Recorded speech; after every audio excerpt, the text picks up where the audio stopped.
Hi, എല്ലാവർക്കും നമസ്കാരം. ഞാൻ ഡോക്ടർ ജംഷീർ. ഇന്നത്തെ ഈ ഷോർട്ട് വീഡിയോയിൽ ആയുർവേദ പഞ്ചകർമ്മ ചികിത്സാ രീതിയായ നസ്യകർമ്മത്തെക്കുറിച്ചുള്ള ഏതാനും ചില കാര്യങ്ങൾ നിങ്ങളുമായി പങ്കുവയ്ക്കാൻ ആഗ്രഹിക്കുകയാണ്. ആദ്യമായി, എന്താണ് നസ്യം? വളരെ ലളിതമായി പറഞ്ഞാൽ, മൂക്കിലൂടെ മരുന്നൊഴിക്കുന്ന ചികിത്സാ രീതിക്കാണ് നസ്യം എന്ന് പറയുന്നത്. ഇനി എന്തെല്ലാം ഉപയോഗിച്ച് നമുക്ക് നസ്യം ചെയ്യാം? പ്രധാനമായും രോഗത്തിൻ്റെയും രോഗിയുടെയും അവസ്ഥ അനുസരിച്ച്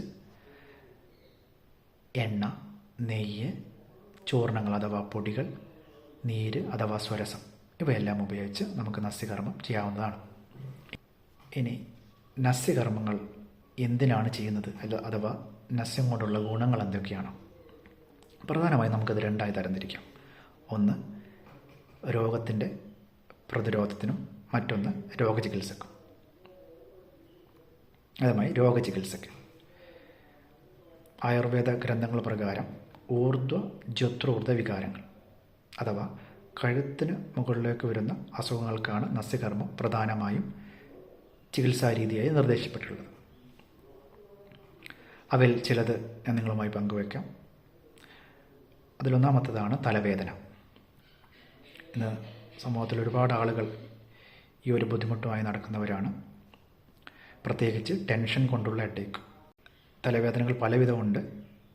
ഇത്തരം തലവേദനകൾക്ക് നസ്യം ഒരു പരിഹാര മാർഗമായി നിർദ്ദേശിക്കപ്പെട്ടിട്ടുണ്ട്. ഇനി മറ്റൊന്നാണ് മൈഗ്രെയിൻ. മറ്റൊരു അസുഖമാണ് സൈനസൈറ്റിസ്. പ്രത്യേകിച്ച് തണുപ്പ് കാലങ്ങളിലൊക്കെ ഉണ്ടാകുന്ന സൈനസൈറ്റിസ്. നസ്യം പരിഹാരമാർഗമായി നിർദ്ദേശിച്ച മറ്റൊരു രോഗമാണ് സ്റ്റിഫ്നെസ് ഓഫ് നെക്ക്. കഴുത്ത് വേദന, തോളുവേദന ഇവയ്ക്കൊക്കെ നസ്യകർമ്മം ഉപയോഗിക്കാവുന്നതാണ്. മറ്റൊന്നാണ് അകാലനര. താടിയുടെയും മുടിയുടെയും അകാലനര, മുടി കൊഴിച്ചിൽ, ഡ്രൈനസ് ഓഫ് മൗത്ത്,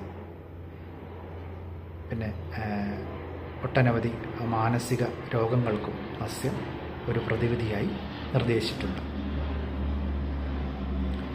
ഇനി നസ്യത്തിൻ്റെ മറ്റൊരു ഗുണമാണ് രോഗം വരാതിരിക്കാൻ വേണ്ടിയിട്ട് അഥവാ രോഗപ്രതിരോധത്തിന് വേണ്ടിയിട്ട്. ഇത് ദിനചര്യയുടെ ഭാഗമായി എല്ലാ ദിവസവും നസ്യം ചെയ്യാനാണ് നിർദ്ദേശിക്കപ്പെട്ടിട്ടുള്ളത്.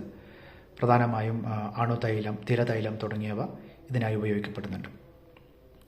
രോഗപ്രതിരോധത്തിന് നമ്മൾ നസ്യം ചെയ്യുമ്പോൾ അത് 7, 14, 21 ദിവസങ്ങൾ പ്രകാരം ആണ് ചെയ്യേണ്ടത്. നസ്യം എന്തിനു വേണ്ടി ചെയ്താലും വിദഗ്ധനായൊരു ഡോക്ടറുടെ നിർദ്ദേശപ്രകാരം മാത്രം മരുന്നുകൾ തിരഞ്ഞെടുക്കുകയും ഡോസുകൾ തിരഞ്ഞെടുക്കുകയും ചെയ്യാം. ഈ വീഡിയോ എല്ലാവർക്കും ഉപകാരപ്പെട്ടെന്ന് വിശ്വസിക്കുന്നു. Thank you.